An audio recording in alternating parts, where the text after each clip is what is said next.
And hello everyone, this is David, and first off I'd like to thank you for stopping by my channel. And today we're flying the beautiful King Air 350i from Milviz. The aircraft is currently in the alpha stage, so a lot of the features are not working, but most of the interior is done in the airplane. Basic functionality is good. Systems wise, it's about where a Coronado airplane is. So definitely it's definitely usable. Performance wise, it's pretty good on my system. I'm usually getting right now here in the VC, I'm in around the 40 FPS range, and I'm over Orvik's Southern Alaska, as I'm in just a part of Juneau, right over the glacier here. A couple things I will say about the airplane, though, that I hope they're going to be added. I don't know if they are, but volumetric propeller is one thing I would think that should be added, because after flying like the real air aircraft, the newer Coronado aircraft, this little thin prop just kind of doesn't do it anymore. And another thing I've noticed on this airplane also is the shadow mapping isn't very good on the exterior. You can see I got a lot of flickers in the shadow there. That's just not present on other airplanes. And I do have a lot of flicker in the interior shadows as well. But overall, it's a good flying airplane. Feels very realistic, how you'd expect an airplane like this to fly. I've only got about probably 45 minutes in the airplane, and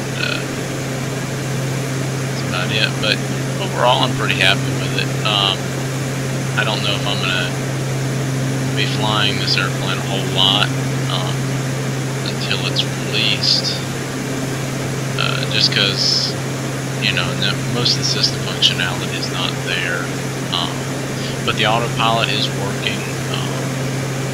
Almost everything's working. The navigation, the FMC is working as well. I just didn't ever turn it on, but it is working, and with that little boot phase there and all that. So it's pretty cool. One thing I did notice, though, and maybe that's just a user error, is when I put a flight plan in the FMC yesterday, it popped up on this display up here, and what's weird is I couldn't clear it out of that display, and it made all of the engine gauges no longer work. None of them would actually read out anything besides what they've been set at when I followed the flight plan. So it was kind of hard. So basically I didn't adjust anything, I just kind of left it wide open in that flight. The airplane flies extremely smoothly, and but it does have some stuttering to it, and I do notice that it's very pronounced with this airplane, more so than any other airplane that I've been flying recently. If I had to choose between this and like the real air turbine Duke, as of right now I'd choose Duke, but they're really airplanes that are vastly apart in category. This airplane is a real go-somewhere airplane. The Duke is, you know, more of an airplane you do on global trips with.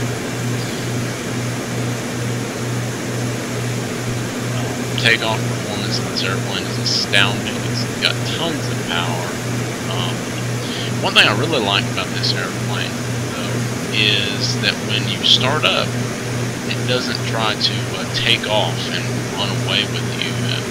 You don't have the brakes set on almost every other turboprop I've flown in FSX. If you don't have the brakes hard down, you'll be about halfway across the ramp during startup, and I don't know why. I guess that's an FSX thing.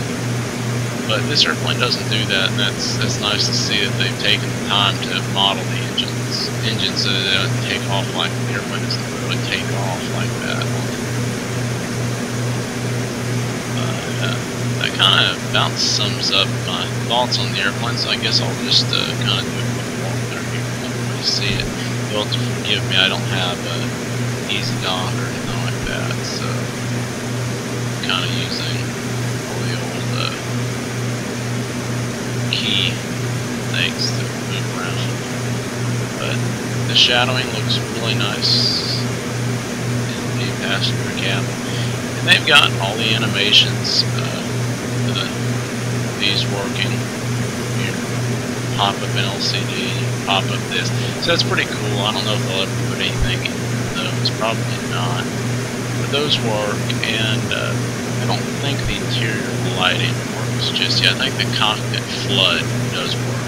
The cockpit floods work, but I don't think the rear area floods work yet. But just kind of step back out of the cockpit. It feels like you're in a real airplane. I mean, like the texture is exquisite. The displays are super crisp and clear. And I mean, if you pull the airplane up, you can just see the clouds, just a little bit of terrain. You would think you're looking at a picture. It's just that good.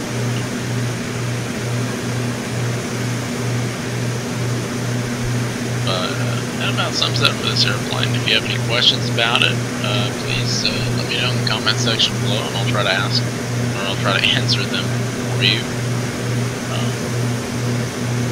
One more thing, I just thought it's kind of a cool feature in this airplane. For some reason the gear silencer does not work, but when you drop the gear, the handle turns red, or put it up, the handle turns red, and I've never seen that before in an airplane in Flight Simulator, where they've been able to do that and then it goes back to clear. I just think that's really cool. So little things like that, you know, are neat. But alright, well, thanks everyone for watching, and hope you have a great day.